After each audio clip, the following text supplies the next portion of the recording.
Hey coin enthusiasts! Welcome back to Numismatic Treasures.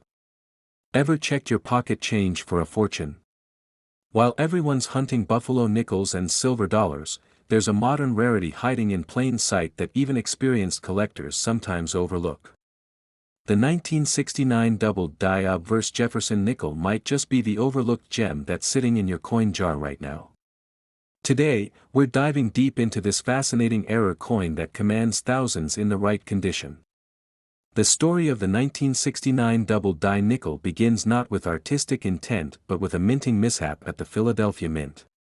Unlike many valuable coins that gain their status through intentional limited mintage or historical significance, this nickel earned its place in numismatic history through a production error.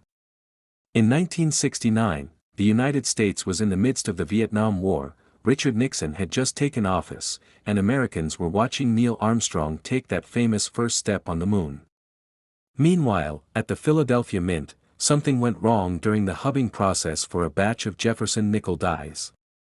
For those unfamiliar with the minting process, a hub is essentially a positive image of the coin that's used to create multiple dies, which in turn strike the actual coins.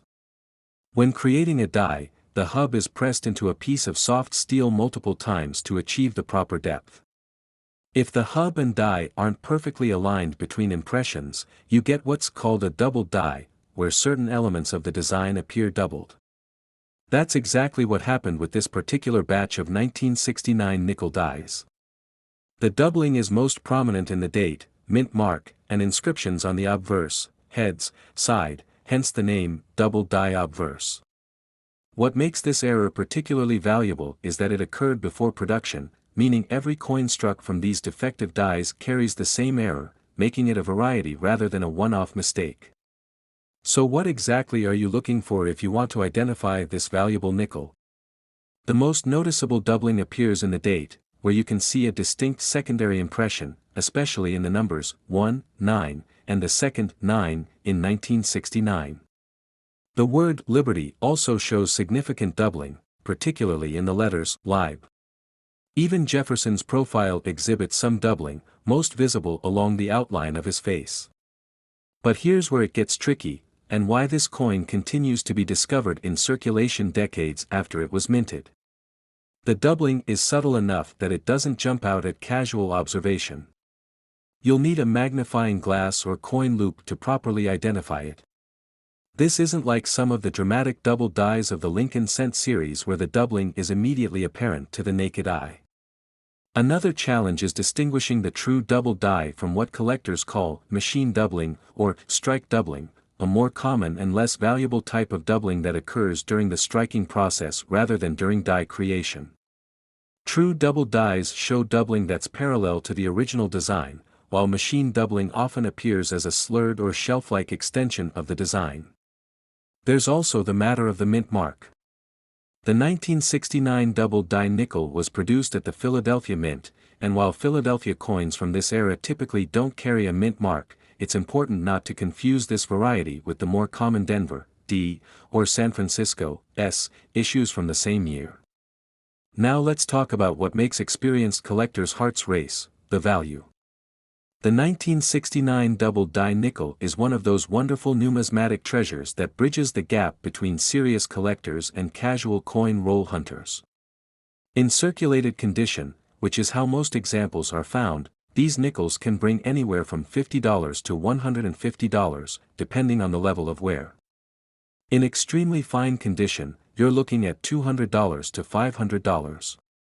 But it's in the uncirculated grades where this coin really shines. In Mint State 63, on the 70-point coin grading scale, recent auction results show these coins selling for $1,000 to $1,500. In Mint State 65, that value doubles to around $3,000. And for the few superb examples graded MS 67, prices have exceeded $10,000 at major auctions. In 2019, a particularly well-preserved specimen graded MS 67 Plus by PCGS, Professional Coin Grading Service, sold for a staggering $15,600 at a heritage auction, not bad for a 5-cent piece.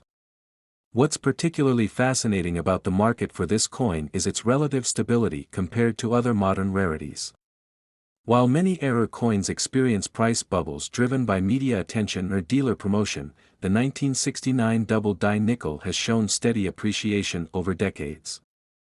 This consistency speaks to its legitimate scarcity and collector appeal rather than artificial hype. One of the most intriguing aspects of the 1969 double die nickel is that new specimens continue to be discovered in circulation.